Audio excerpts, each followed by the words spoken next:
Hello నమస్తే అండి. మన విశాఖపట్నంలో జరిగిన గిరి పౌర్ణమిలో ఎన్నో స్వచ్ఛంద సేవా సంస్థలు ముందుకొచ్చి సేవా కార్యక్రమాలను నిర్వహించారు. సో అందులో భాగంగా మన విశాఖ నగర ద్విచక్ర వాహన సంచార వర్తక సంక్షేమ సేవా సంఘం వారు ప్రెసిడెంట్ గంగాధర్ గారి ఆధ్వర్యంలో వచ్చిన భక్తులకు ప్రసాదం పంపిణీ అనేది చేయడం జరిగింది.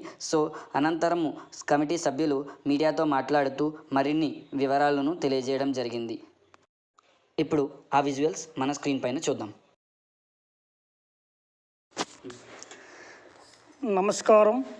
మాది విశాఖ నగర సంచార వర్తక సేవా సంఘం. మేము గత 20 సంవత్సరములుగా సింహాచలం గిరి ప్రదర్శనకు వచ్చిన భక్తులకు ప్రసాదములు మా కమిటీ వారు ప్రెసిడెంట్ గంగాధర్ గారి ఆధ్వర్యంలో నిర్ణయిస్తున్నాం. మేము ఐకమత్యంతో పని చేసి వచ్చిన భక్తులకు అప్పన్నస్వామి దయ ఉంచి ప్రతి ఒక్కరు ఈ కార్యక్రమంలో పాల్గొంటున్నాం. అందుకని ఎన్నెన్నో ఇలాంటి కార్యక్రమాలు చేసి మన కుటుంబ సభ్యులకు ఆ సమాధాన ఆయుష ఆరోగ్యాలతో చల్లగా చూడాలని కోరుకుంటున్నాం.